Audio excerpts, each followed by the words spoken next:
Well, howdy! This podcast is a proud member of the PodCon Go network. PodCon Go, family-friendly shows that are fun for everyone.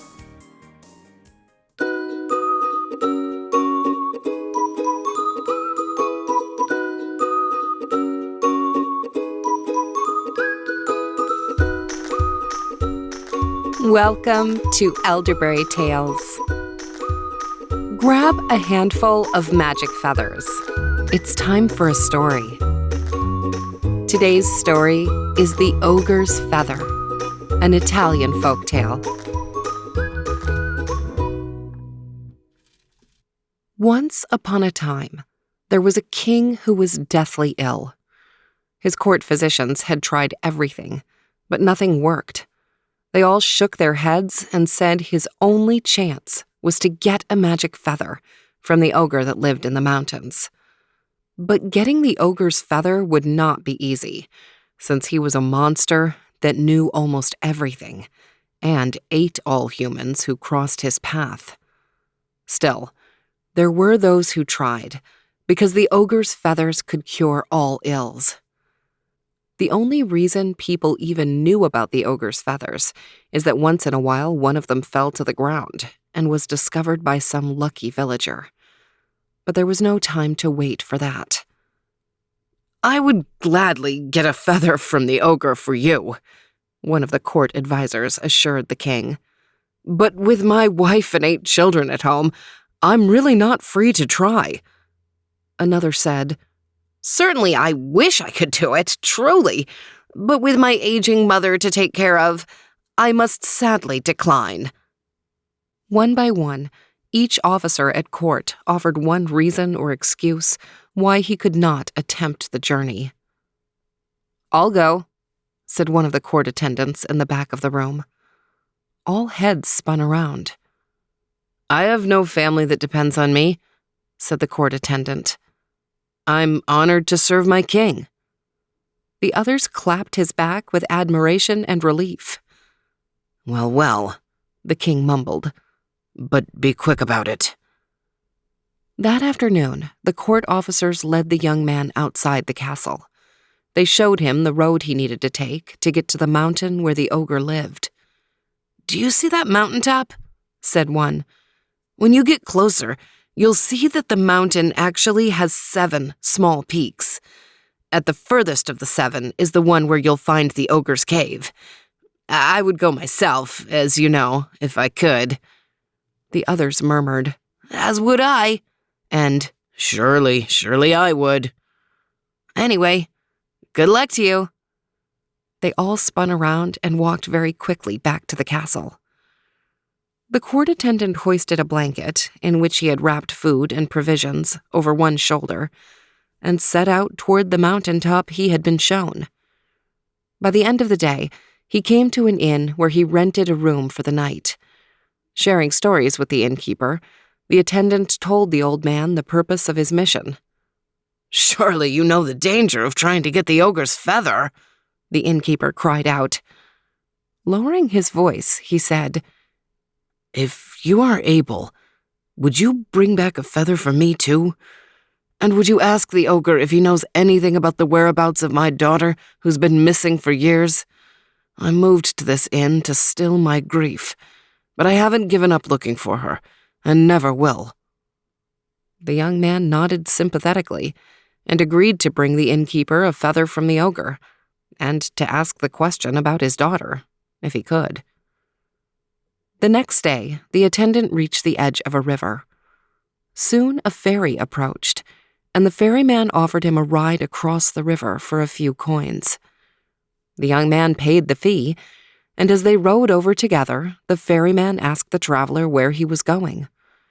When he told the ferryman of his quest, the ferryman said, "If you are able, would you bring back a feather for me? And would you ask the ogre why I've been stuck on this ferry for so many years and cannot get off?" The young man said he would surely get him a feather and ask the question if he could. At the other side of the river, he continued his journey, climbing as the terrain rose, and was heartened to see the distant mountaintop coming into view more clearly than ever.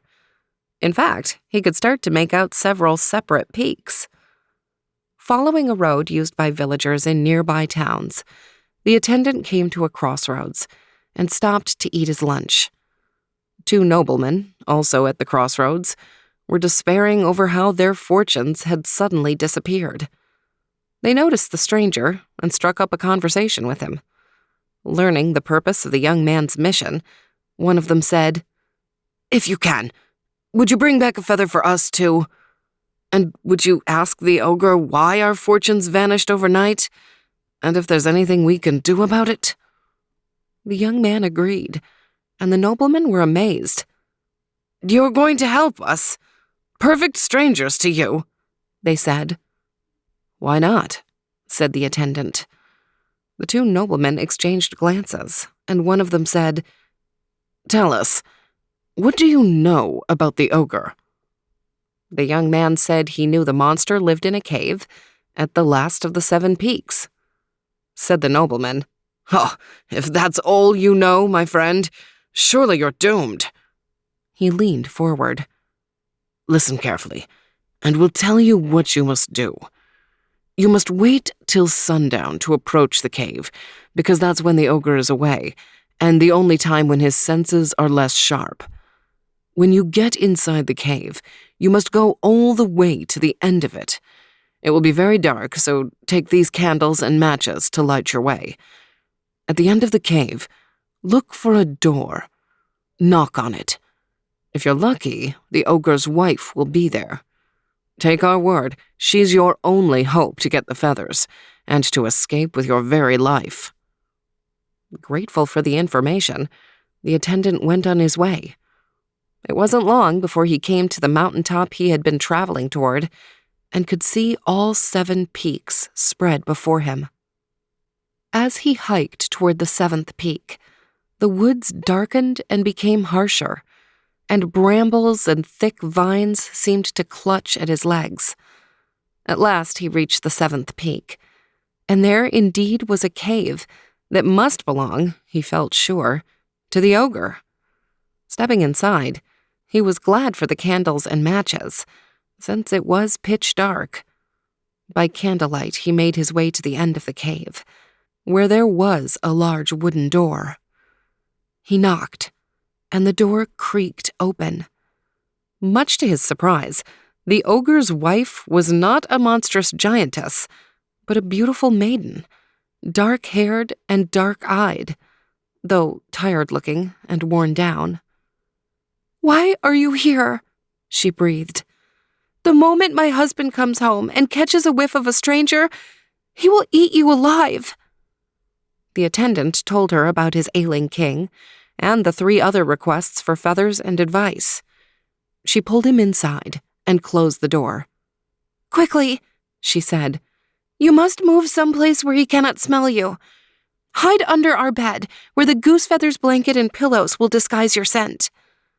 She ushered him under the large bed, then returned to the cave's door, opened it, fanned the air to push it outside the door, and went over to her stove, where she energetically stirred the dinner in the pot, so its fragrance would also mask the trail of human scent. Then she returned to the bedroom and whispered to her hideaway, "I'll try to help you, but you must be careful and be very still and quiet. I've been waiting for a chance to escape for a long time. If things go well, we might both escape with our lives. If you reveal yourself, we will surely perish." In a few minutes, the ogre returned. At once, he loudly announced, "Wife, I smell a man. I will catch the man for my dinner." "Oh, husband," said the maiden with a light smile, "what human would come here? You are so hungry. You must be imagining things." "I know the smell of humans," he insisted, and started sniffing the tables and the corners. "Dear," she said soothingly, "you must be terribly hungry. Come have dinner." And she placed before him a heaping bowl, which he devoured almost instantly, and guzzled it down with a goblet of wine.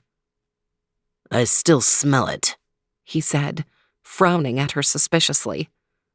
"Oh, husband," she said again, "you must be very tired. You're starting to dream about humans, and you're just thinking that you smell them. Come to bed and rest." As the ogre climbed into bed, he said, "You must be right, wife. I must be starting to dream, because the smell of humans seems as strong as if it were right in this room." But soon he was snoring. After a few minutes, the maiden rolled toward him, plucked one feather, and handed it to the young man under the bed. "Ouch!" said the ogre with a start. "What are you doing?" "Husband, I'm sorry. I was having the strangest dream, and I must have rolled over on one of your feathers." "What was your dream?" "I dreamt there were two noblemen, not far from here, who lost their fortunes overnight." "Your dream is a fact," said the ogre sleepily. "There are two noblemen nearby who lost their fortune. What they don't know is that in the garden between their two estates there is a fountain. And if they dug at the mouth of that fountain and killed the snake that's plugging a hole, that fountain would spew gold and silver, and their fortune would be restored." "Ah," she said. "Good night, then." Soon he was snoring again. After a few minutes, she rolled over, plucked a second feather, and quickly handed it to the young man under the bed. "What is with you tonight?" he roared. "That hurt." "I'm so sorry," she said as sweetly as she could. "I must have rolled over on your feather again because I was having another strange dream." "What is it this time?" "I dreamt of a ferryman who has been stuck on his ferry for years and wonders how he can get off." "Your dreams are true enough tonight," said the ogre. "The only way the ferryman can escape is if he charters a customer across the river and jumps out before he's paid. Then the one left on the ferry is the one who will be stuck." "Ah, I see," she said. "Good night, then." "I hope this is the end of your dreams," he said. "Now leave me be." Moments later, he was snoring again. For a third time, the maiden rolled toward him, plucked two feathers this time, and handed them to the stowaway under her bed. "By thunder!" yelled the ogre. "I'm not having a moment's peace with you tonight. Is it another of your dreams?" "Yes," she said. "I dreamt of an innkeeper who wonders the whereabouts of his daughter, who's been missing for years." "That's easy enough to solve," he scoffed. "His daughter is you." The next day at breakfast, the ogre insisted he still smelled the scent of a man. "And I'm not hungry or tired either." She ushered him out the door as quickly as she could, saying she had a feeling it would be a very good day for him and not a moment to waste. As soon as the coast was clear, she and the attendant, clutching his 4 feathers, escaped out the cave and down the mountainside to freedom. They traveled by way of the crossroads, where the young man found the 2 noblemen. He gave them the ogre's feather and told them what they must do. Once at the river's edge, they jumped aboard the ferry. The ferryman was delighted to have a magical feather, but when he asked the secret of his freedom, they said they would tell him only after they were across to the other side. Once safely alighted, they told him what he must do. Next, they went to the inn. The innkeeper was delighted beyond words to see his long-lost daughter. He urged them both to stay, sensing their feelings for one another. But the young man insisted he must return to the castle with all due speed, since the king was still quite ill and desperately needed the ogre's feather. The attendant and the maiden returned to the castle, where they were announced, much to the astonishment of the court advisors, who had long since assumed that the attendant had been lost as another victim of the ogre. Even more astonished was the king himself, when, after a single brush of the ogre's feather, his malady, which had seemed to grab his very lungs, disintegrated, and his vigor and health swept back over him. Soon seated again on the throne, he was happy to grant the young couple permission to marry, and he even set them up in a royal guest house, where they lived happily for the rest of their lives. As for the ogre, he was furious when he realized he'd been tricked. He chased the scent of the two humans from the cave to the river's edge, where he climbed aboard the ferry to take him across.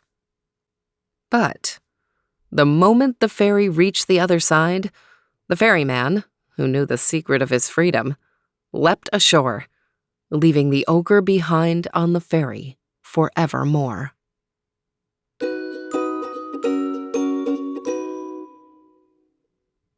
What a brave attendant.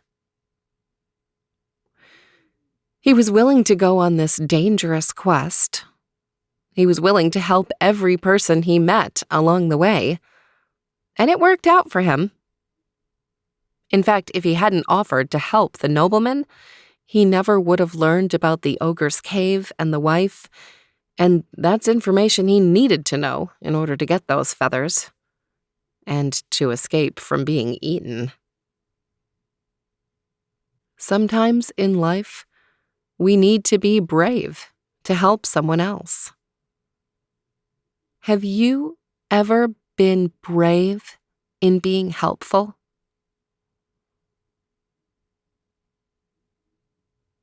It doesn't have to be quite as dramatic as finding magic feathers from an ogre.